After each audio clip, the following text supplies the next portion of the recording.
is expected to meet with diplomatic representatives of 5 countries following their direct correspondence with the country's President Cyril Ramaphosa. The US, UK and the Netherlands, Germany and Switzerland, through their diplomats, wrote to President Cyril Ramaphosa warning him that failure to act against those implicated in corruption placed foreign investment at risk. In recent weeks, former Bosasa executives at the Commission of Inquiry into State Capture have implicated government officials in corrupt dealings with the company. Dirco says the move by the 5 countries is a departure from established diplomatic practice. It's unusual for embassies or consulates to interact directly with the presidency without involving the Department of International Relations. The move is likely to cause a diplomatic fallout. Some view it as meddling in the affairs of a country. This at a time when some of these countries have their own problems. The US president is facing challenges in the United States of America as the country prepares for election in 2020.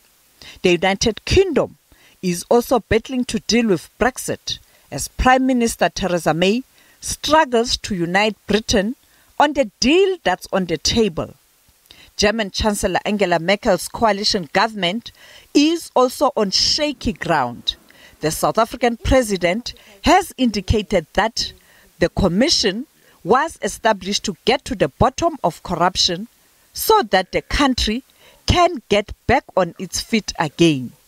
These commissions are commissions to bring out the truth, and in a way they are cathartic in nature, they're painful.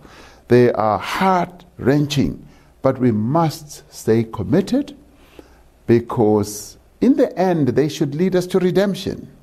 We should be able as a nation to redeem ourselves and come out of this very painful process cleansed, having discovered how bad things were and how things can be put right. The commissions will come out with recommendations which in the end will have to be acted on.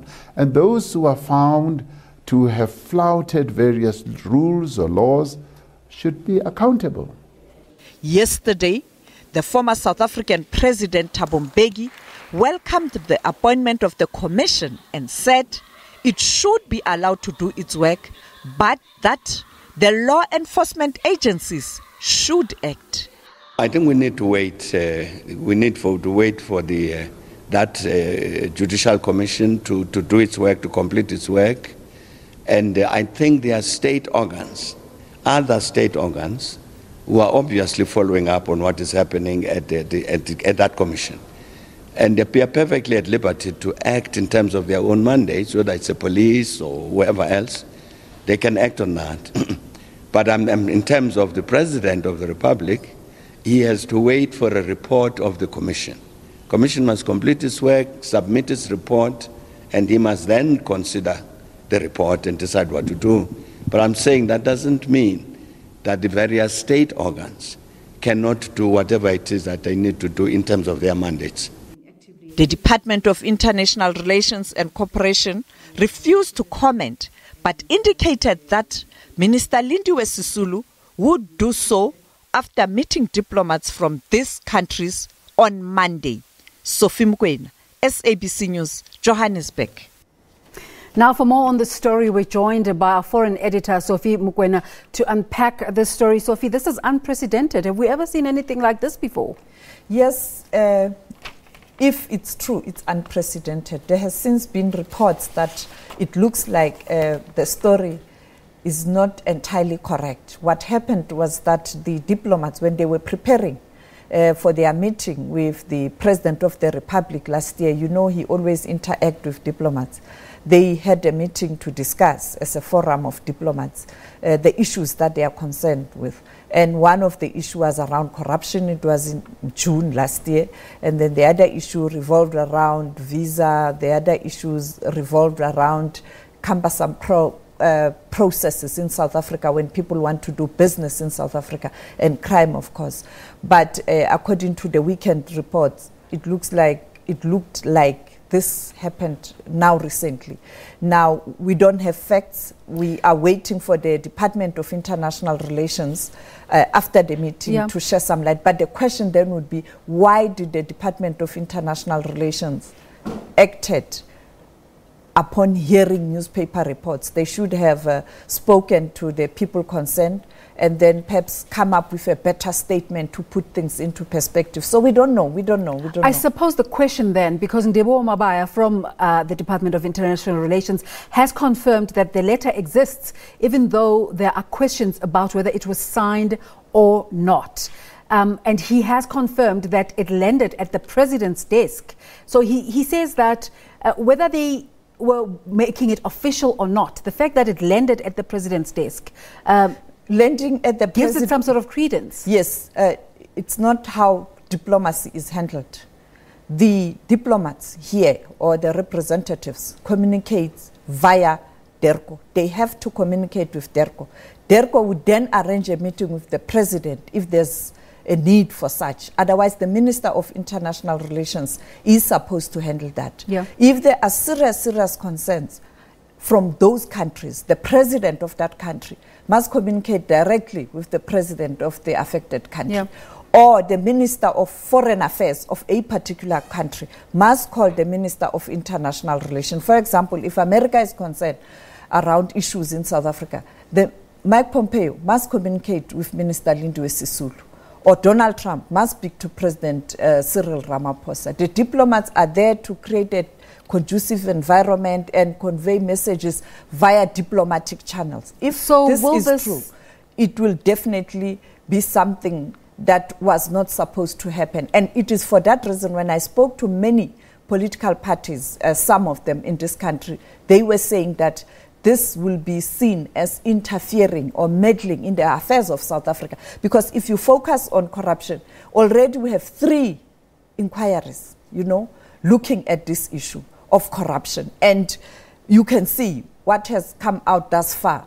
There's no fear or favor in terms of how these institutions or these organizations are handling themselves. They are really dealing with these issues. The issue of President Ramaphosa himself, on many occasions, he has indicated that he is willing to deal with this issue of corruption, but also the issue of crime. But even the issue of visas, he has spoken about it many times. Yeah. And when you listen to what the former president said, he said, Thabo Mbeki, you have to wait for these commissions to present reports, and then you act. And these people who are implicated, they still have to present a side of their story, and you must act. The evidence based still has on to be tested. Evidence. Yes. So what are the chances of this letter, be true or not, having any impact on President Cyril Ramaphosa's efforts to revive the economy?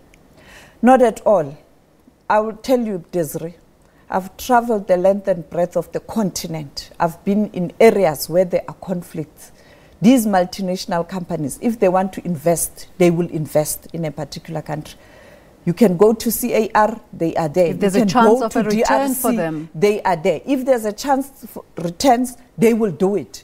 Well, of course, it is not right to have a situation that creates an impression that there's lawlessness in any country. Absolutely. We cannot allow that. But the reality is I can't see this having any direct impact in terms of South Africa's quest to ensure that we continue to attract the foreign direct investment, but also we build our economy. But also, African continent has taken a decision to have a particular agreement to do business amongst ourselves.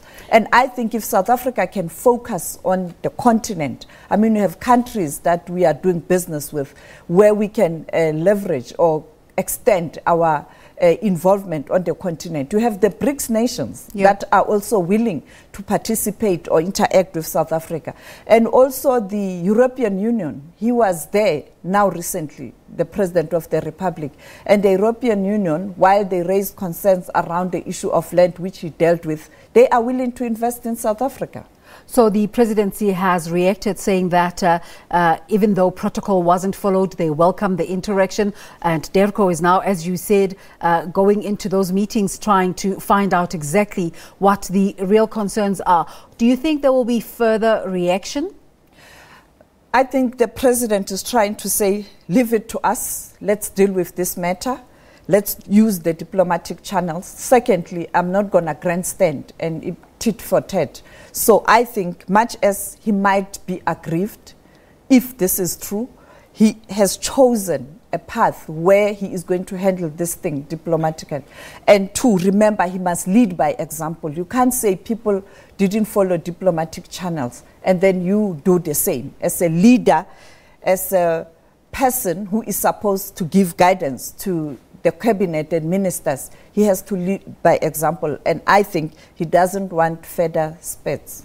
Thank you very much for your thoughts. Sophie Mukwena is the foreign editor here at the SABC. Staying with that story, Corruption Watch says although President Cyril Ramaphosa has shown some commitment to dealing with corruption, he's not doing enough to hold those that are implicated to account. The non-governmental organization's statement comes after the US, the UK, the Netherlands, Germany and Switzerland, through their diplomatic heads in South Africa, wrote directly to President Cyril Ramaphosa, telling him to act against corruption. For analysis on this story, I earlier spoke to economist Lumkile Mondi. We must bear in mind that, historically, South Africa's economy has been intertwined with Europe and America. They remain the biggest investors in South Africa. Therefore, for them to raise an issue with our political economic environment really emphasizes the point that we need to ensure that the investment climate, given the fact that the president is working very hard to mobilize funding and investment, that we take that correspondence seriously. How should the office of the president be responding? So far, it seems like the can has been moved down to Dirco. What kind of responses can we expect? Well, in fact, really, the response from Dirco was quite disappointing, given that it raises the issue around those four countries, raising the issue diplomatically. I would expect them to do likewise, so that, they don't use the same tactics if there are issues with those four countries. However, I think the president understands very well what needs to be done. He's been very clear in terms of articulating the amendments to Section 25, that everything will be done responsible in the interest of the South African society, particularly black people who don't have access to land, but more broadly, in terms of ensuring that the investment in the sector, agricultural sector specifically, is not compromised, particularly food security. So the president has been doing very, very well. I think what our partners are raising is an issue around the governing African National Congress, where issues are coming out of the Zondo Commission, the Najan Commission, and recently the commission that's going on, around the Mohoro Commission around the PIC. That is, we have issues about whether these issues are being taken seriously, because no action has been taken yet around bringing those that are allegedly involved in malfeasance to book. There are also concerns about how this will impact what you've been talking about, the president's visible investment drive.